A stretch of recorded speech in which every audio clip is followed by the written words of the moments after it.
Welcome, wrestling fans. Welcome to Curtain Jerkin. As always, I'm your host, Jacob Grondy, reporting for the Main Event Marks YouTube channel and the Dragon Suplex Podcasting Network. I know New Japan is on this weekend. I know WWE Crown Jewel is on this weekend, but I didn't want AEW to be forgotten, so I'm just going to drop a special AEW-centric or just completely AEW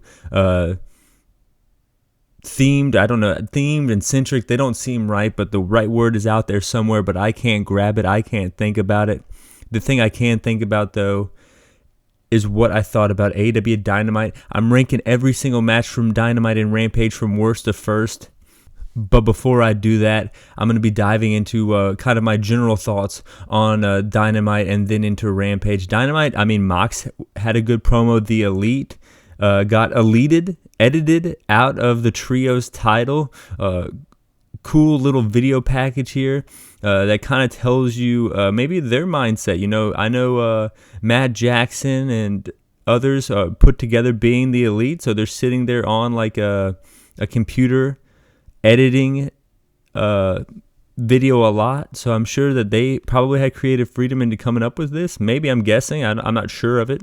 But it was cool. It was kind of like someone just quickly taking their Trios title victory from All Out away and giving it to Death Triangle. I guess that's what they're doing here. They're going after the Trios title, which is cool. Death Triangle aren't really in a feud with them right now, so it's kind of just, it's a new title that we just got in the summer, and it's a dead title. And it's going to be an amazing match. When the Lucha Brothers versus the Bucks wrestle, it steals the show. And when Pac wrestles Kenny Omega, it steals the show. So I can see a combination of those two matches in one match stealing the show. That's what I think. Britt no-shows the sit-down with Paige. Still can't confirm if she's cleared or not. This is the quote. She said, "One more doctor I want to confirm with." I think this means that she's going to confirm with, the side of Britt Baker's head, whooping her ass or something like that. Dr. Britt Baker, DMD. That's what I'm guessing. A little foreshadowing here, or pretty much just serving me right up, letting me know what's going to happen. And hopefully the crowd pops, because much like the Trios title, Paige's return to wrestling, even though it just started, is kind of stale. So these two things would be cool to see happen before Full Gear. Because if you look at, where we were in September with, or I guess August with, Paige potentially coming back into wrestling and there being a 6-man tag titles in AEW, those seem like really cool things, but they're kind of been duds so far.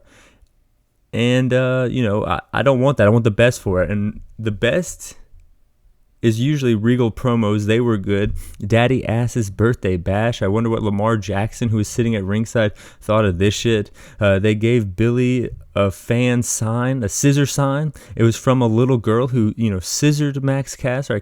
Hopefully my neighbors aren't hearing me say, reviewing the segment. I think about this every single time I review an Acclaim segment, but I love it just like the crowd here in Baltimore did. The girl scissoring Max popped Max. You could see he was genuinely happy when that happened. They bring out foam fingers to put on Daddy Ass's injured hands from Swerve a week before.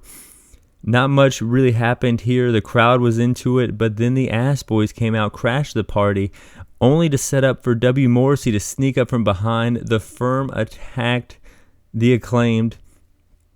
Let's see what happens here. Britt Baker always cutting a good promo. Rick Ross never cutting a good promo before, but this one was amazing. He seemed to love it. Accusations, false accusations. The enthusiasm he said that with is way more than the line. I don't know if it was a line or if he just ad-libbed that, but it was hilarious.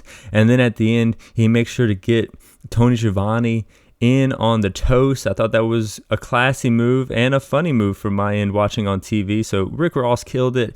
I want to put him, in the grand scheme of things of, wrestlers or rappers who are wrestlers, or take part in wrestling. He jumps above West Side Gun. He jumps above Action Bronson even, who wrestled the match. I would even put him up in like Bad Bunny Wale territory, if you ask me. And, him and Wale, I don't know if they still do, but they used to be buddies. They used to be friends. They used to be a part of Maybach Music and shit together. So maybe Wale told him, like, hey, man, this could help you out. Kill it on this show, and then, wrestling fans will love you forever. And here we are. We've loved him ever since. The House of Black video package was awesome. It makes you feel like you're watching like Game of Thrones meets Midsummer. You kind of forget that you're watching wrestling at all, which is something that I find good with either wrestling promos, video packages, and things that kind of help bring you up to speed with characters and wrestling matches. Kind of forget that you're watching wrestling for a second. Like the Darby Allin video packages do that for me. When Mustafa Ali was doing those great video packages on going into WrestleMania 34 for the Cruiserweight Championship, it really did that to me.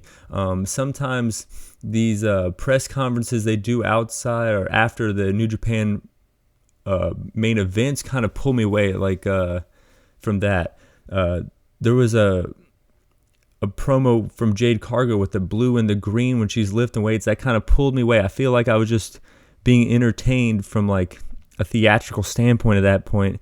And then you cut to wrestling. You're, oh shit, we're going to see this person live and in living color wrestle again. And I'm super excited for House of Black. If you go back and watch how Malachi Black came into AEW, spin kicking Arn Anderson's head off, and then he had the black suit, Cody had the white suit, they would brawl in the crowd. That was just amazing shit here. But as good as the Sting and Darby feud was, I feel like he kind of started plateauing, and these video packages kind of helped me get back into him again, and I really want to see where they're going. I know that, they're bringing back the Trios title with the Elite. That would be kind of cool to see them involved in that. I wouldn't even mind seeing Malachi Black, going up against Jon Moxley, going up against the world champion. So super looking forward to the House of Black return into AEW. Going into Rampage, Mike Tyson calling the match, Shibata versus Orange Cassidy. It's like one of those things where you really, as much as AEW gets critiqued and as much as AEW gets shit on by some people, things like this would not happen unless it was AEW. Like, remember when Sting and CM Punk teamed up with one another in the Greensboro Coliseum, and they were both wearing Sting's old face paint and shit like that? I don't think that would happen in any other realm other than AEW. And Mike Tyson calling a Shibata versus Orange Cassidy match is one of those things. Super cool to see, Mike Tyson see these guys for the first time. Like, he really liked the nickname Freshly Squeezed, and then he really kind of got into how hard Shibata was hitting.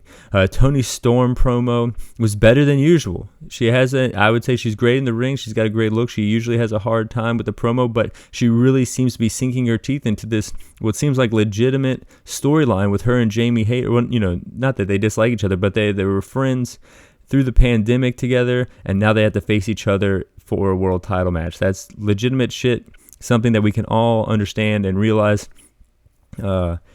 But it wasn't the best kind of thing that I saw on Rampage. The best thing I saw on Rampage wasn't even a match. It wasn't Mike Tyson calling a Shibata match. It was this whole 2 promo segments setting up a 4-way match that would be kind of a throwaway bullshit 4-way match. But the way they put it together worked great. Danielson and Claudio both challenged Jericho. Regal says, you have a decision to make. Jericho, trying to add tension to the Blackpool Combat Club, kind of hedges his bets and says, I'll take both of you on, hoping that they would fight each other, and then hedges his bets even more and says, and Sammy Guevara is going to be in the match as well. And then as he's leaving, he calls Sammy his little buddy. Sammy doesn't seem to like that very much. Very interesting 4-way match for the pay-per-view, and a great setup.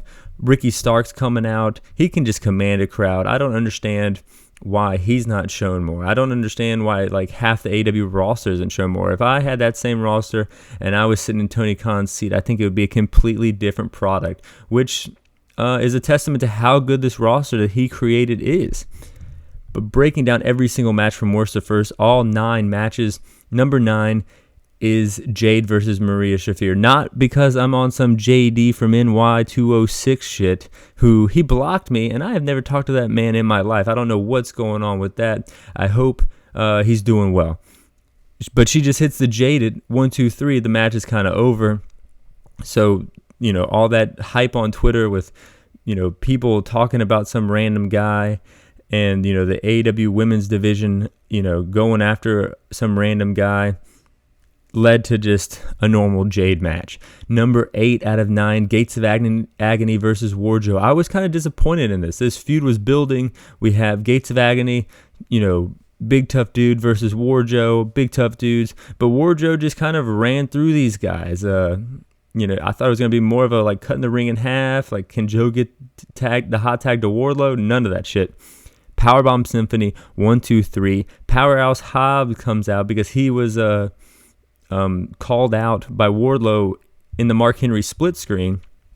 He stands on top of the ramp. Hobbs versus Wardlow. Sign me up.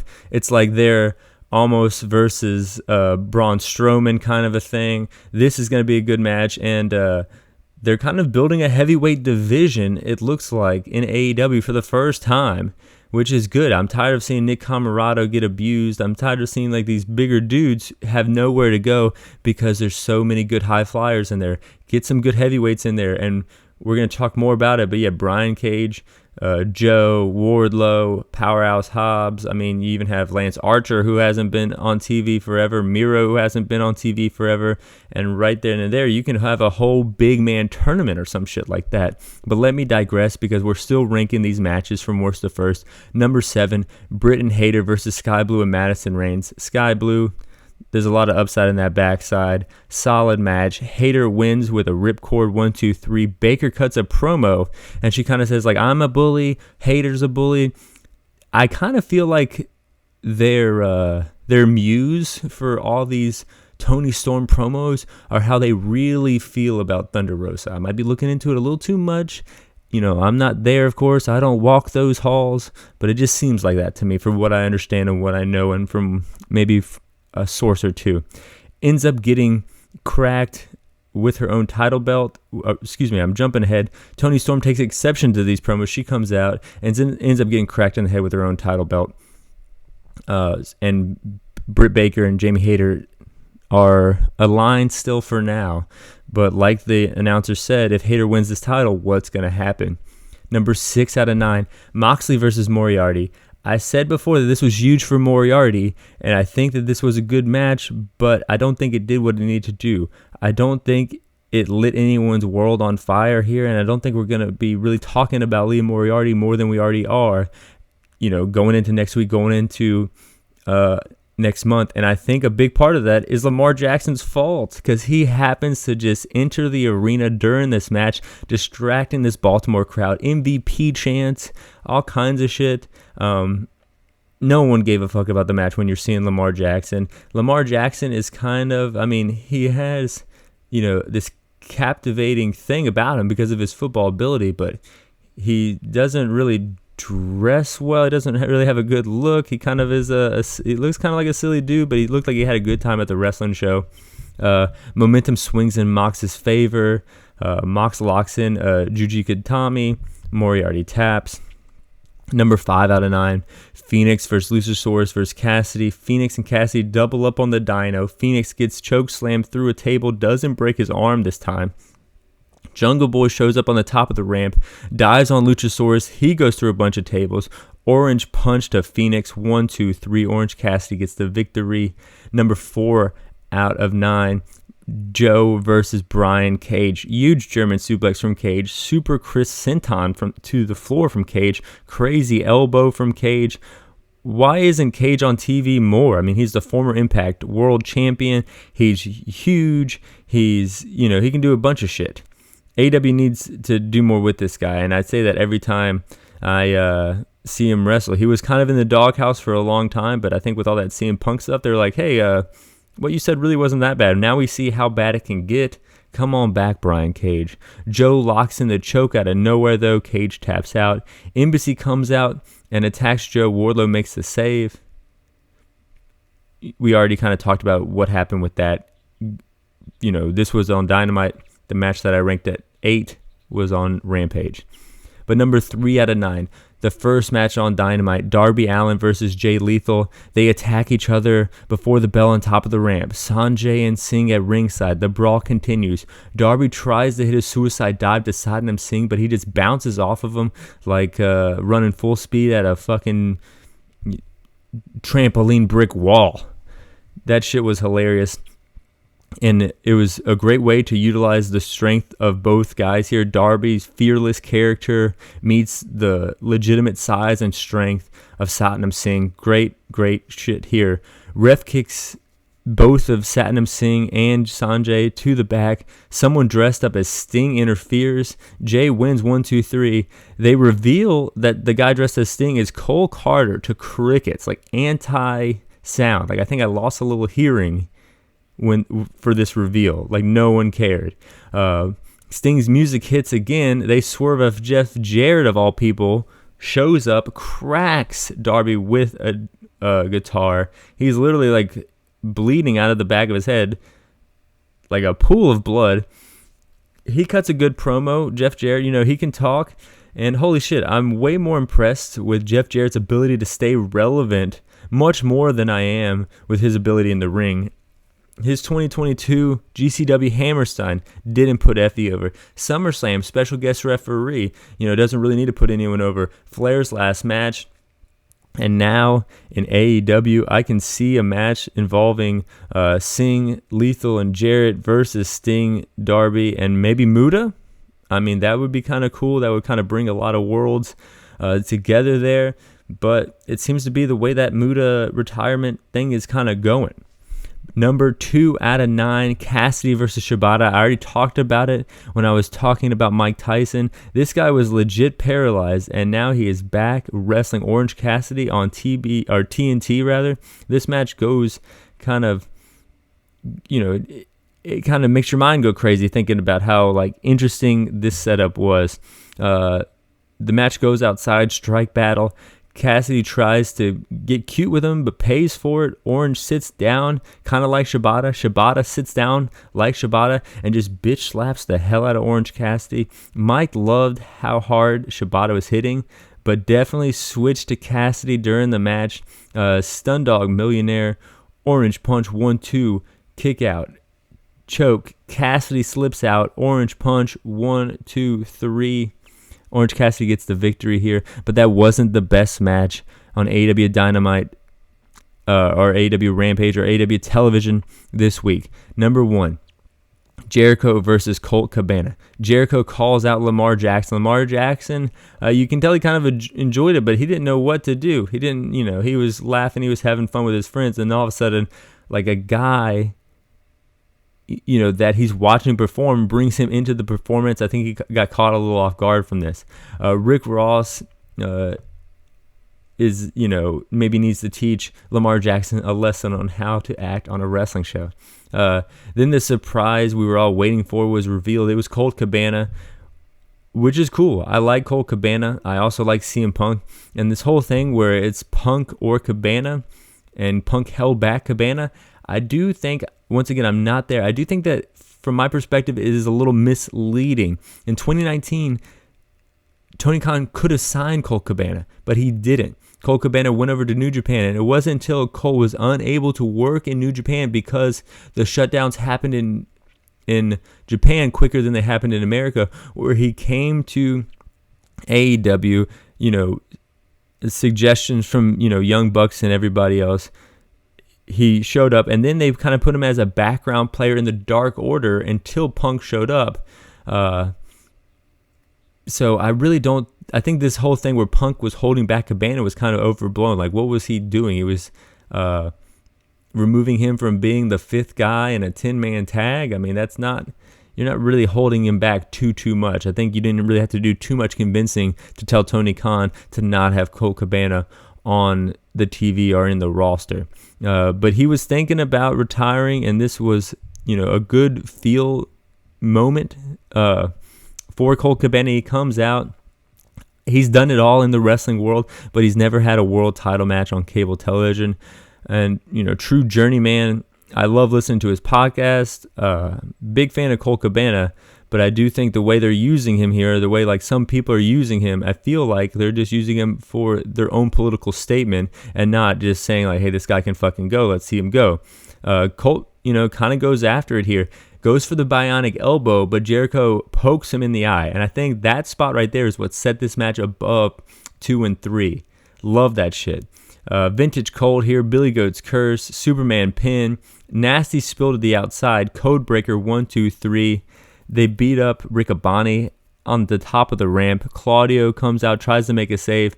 Big Jericho Appreciation Society Blackpool Combat Club brawl. You gotta love that shit. You gotta love AEW. Look for another podcast coming out on Tuesday where we're gonna be talking about Crown Jewel, Raw, New Japan, and everything else. But this was just a little thing that I had time to do over the weekend, so I decided to do for you guys. As always, fly high. I'm out.